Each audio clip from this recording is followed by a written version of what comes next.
Good morning students. हमने हमारे previous video lecture में चैप्टर नंबर 10 इंटरनल ट्रेड शुरू किया था। हमने इंटरनल ट्रेड का इंट्रोडक्शन कंप्लीट कर दिया था और हम लोगों ने ये पढ़ा था कि ट्रेड जो है वो दो कैटेगरी में डिवाइडेड है, जो कि इंटरनल है, एक्सटर्नल। एक्सटर्नल जो है एक्सपोर्ट से रिलेटेड होता है।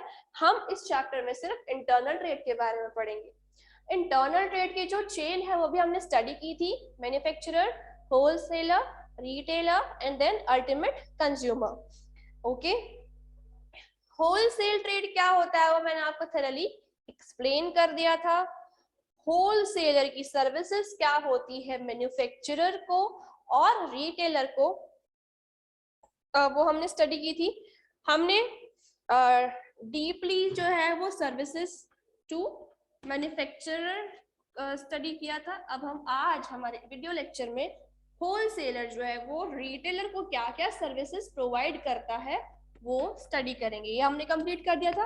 अब हम स्टडी करेंगे सर्विसेज टू रिटेलर। ओके,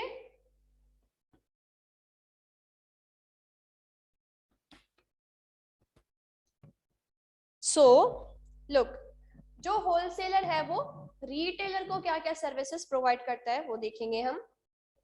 सबसे पहली सर्विस जो है वो है अवेलेबिलिटी ऑफ गुड्स। देखिए, होलसेलर से रिटेलर जो है वो गुड्स परचेज करेगा, तो रिटेलर जो है उसके पास में गुड्स कहाँ से आएंगे? होलसेलर के थ्रू ही आएंगे। तो रिटेलर को जो है वो होलसेलर क्या प्रोवाइड करवाता है? गुड्स। क्या अवेलेबल करवाता है? Goods. Then second, marketing support.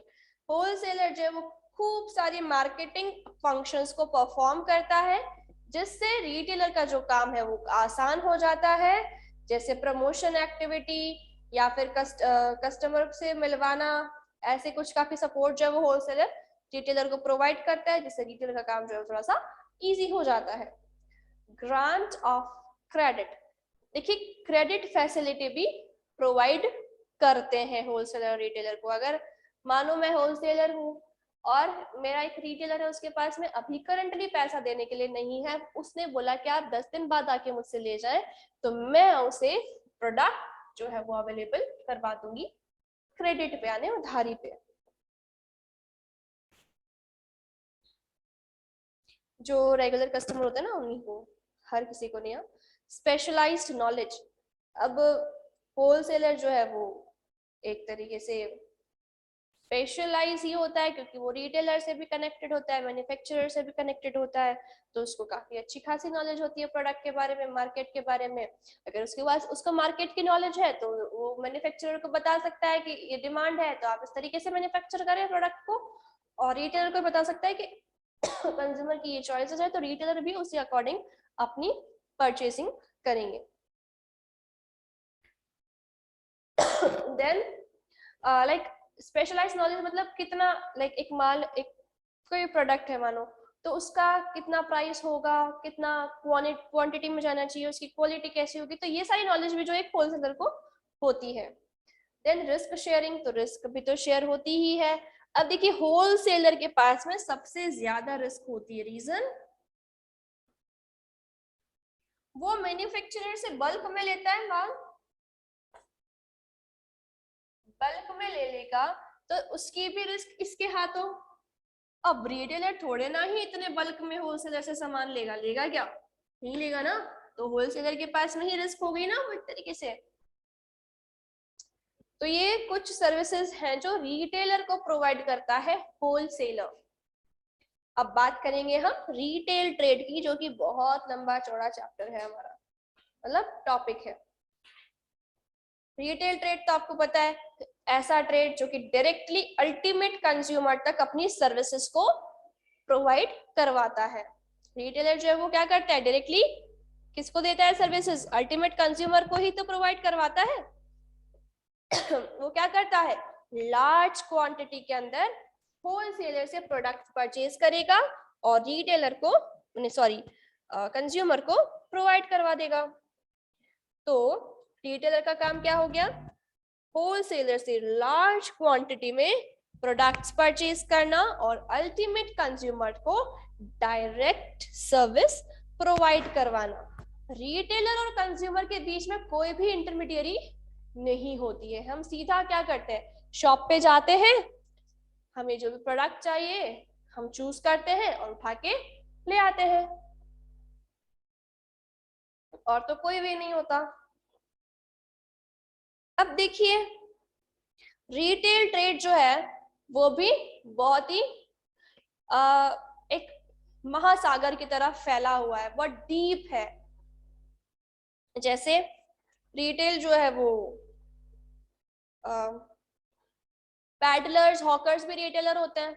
मतलब पैडलर्स और जो आपके घर के बाहर साइकिल लेके आते हैं कुछ स्टॉल्स या फिर शॉल या फिर कारपेट सेल करने के लिए, या फिर आपके घर के बाहर में जूता ठीक करने कोई कॉबलर आ रहा है ना, वो भी रिटेलर ही हुआ, क्योंकि वो भी आपको सर्विस प्रोवाइड कर रहा है, डायरेक्टली आपको सर्विसेज प्रोवाइड कर रहा है, इवन डोर टू डोर आके सर्विसेज प्रोवाइड कर रहा है आपको। और जो सुपरमार्केट्स होते हैं, जो मॉल्स होते हैं, जो डिपार्टमेंटल स्टोर्स होते हैं, वो भी क्या होता है, रिटेलर ही होते हैं। वो क्या करते हैं, होलसेलर से बल्क में माल परचेज करते हैं और उसके बाद में आपको डायरेक्ट सर्विस प्रोवाइड करवा देते हैं। वेंडिंग मशीन जो होती है वो भी रिटेलिंग का ही काम करती है। वेंडिंग मशीन मतलब एटीएम जैसी जैसी सर्विसेज होती है, या ऐसी मशीन जिसमें अपन लोगों ने कॉइन डाला और कॉफी हमारे पास में आई, कॉइन डाला और जैम्स आ गई, है ना। इस तरीके से ये भी वेंडिंग मशीन होती है। मेल ऑर्डर हाउसेस भी रिटेलर ही होते हैं। और जो कंज्यूमर कोऑपरेटिव स्टोर्स होती है वो भी रिटेलर होती है, चेन स्टोर्स जो होती है वो भी रिटेलर होती है। तो रिटेलर जो है वो बहुत ही फैला हुआ और गहरा महासागर है, एक ओशन टाइप है।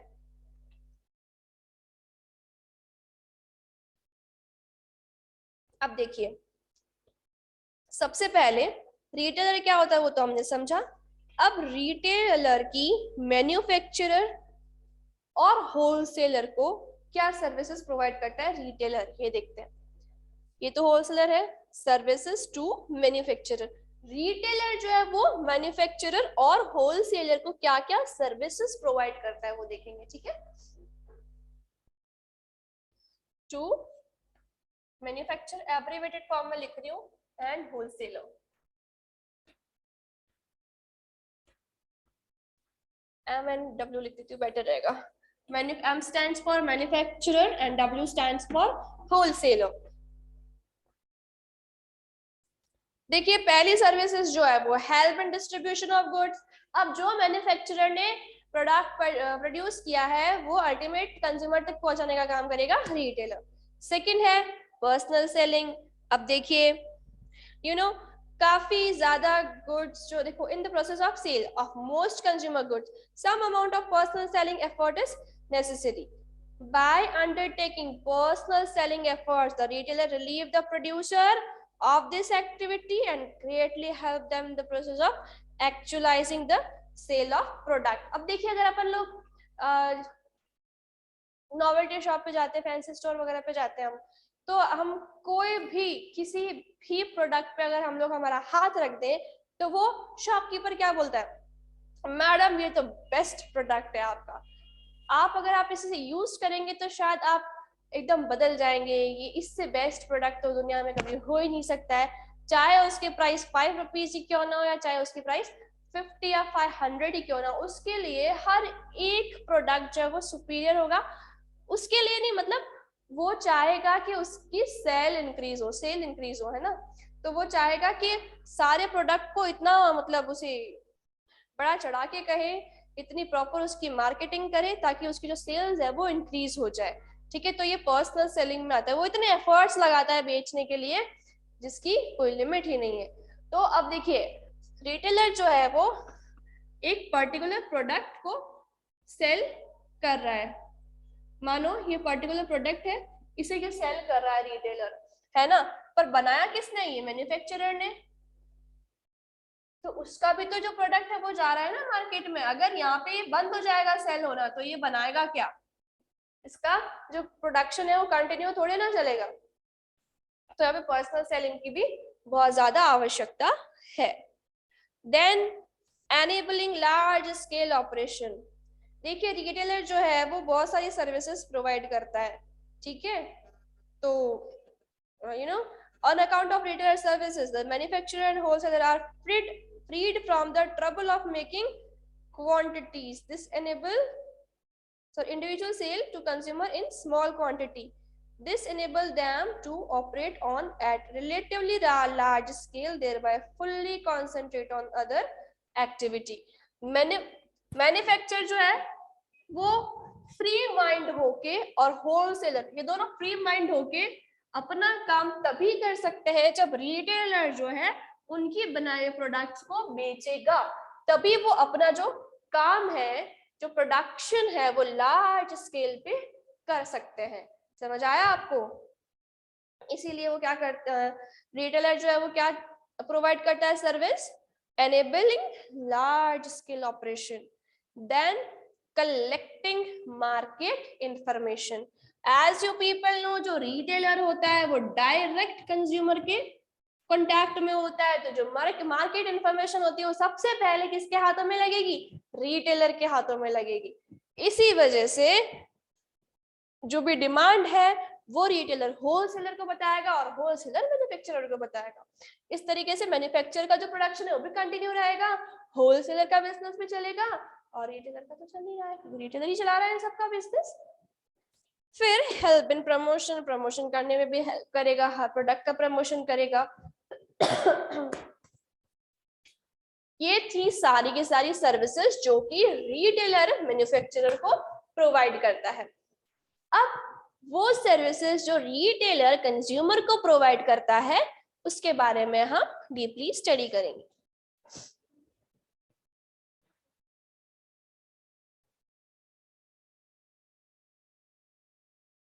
Services to consumer.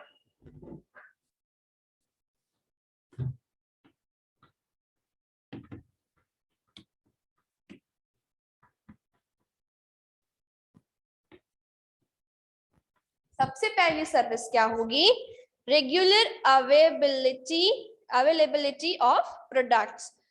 रिटेलर जो होगा वो कंज्यूमर को रेगुलरली क्या करेगा, गुड्स और सर्विसेज प्रोवाइड करवाएगा।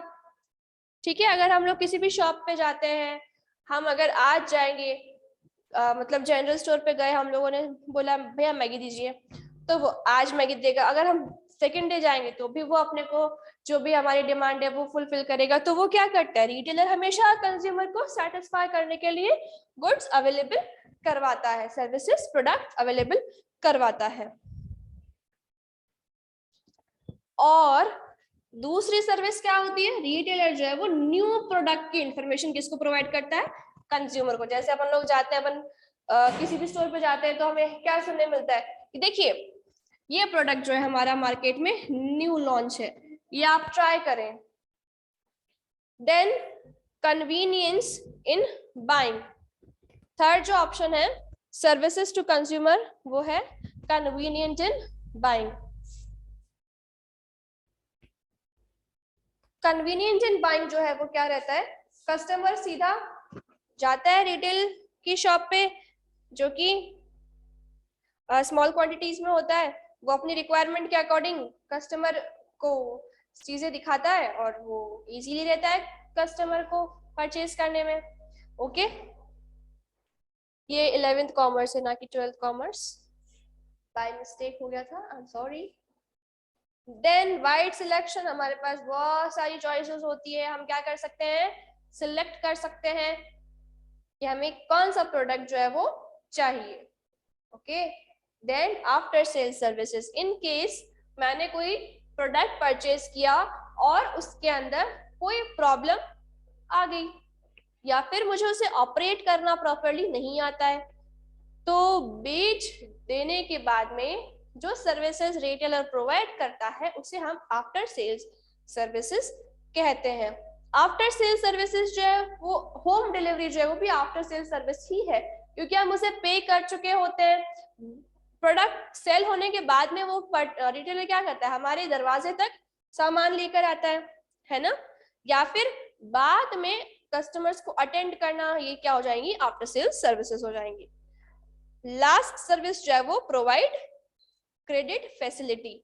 अपन कभी कभार शॉप पे जाते हैं और हो सकता है मुझे पसंद आ गया 100 रुपी का प्रोडक्ट और मेरे पास सिर्फ 80 रुपीज है ना, तो मैं भैया को क्या बोलूंगी, भैया 20 रुपीज मैं आपको शायद बाद में दे दूंगी, है ना।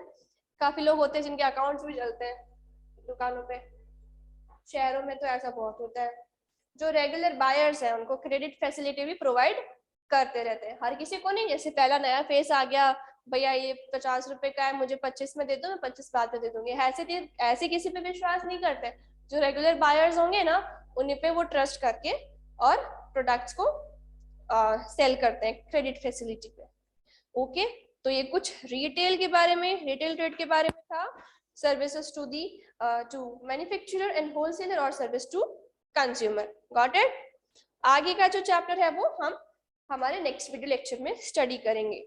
नेक्स्ट टॉपिक हमारा है types of retailing trade. I hope आपको ये टॉपिक समझ आया हो। अगर आपको कोई भी प्रॉब्लम है आप मुझे फ्रीली पूछ सकते हैं। Thank you students, have a nice day.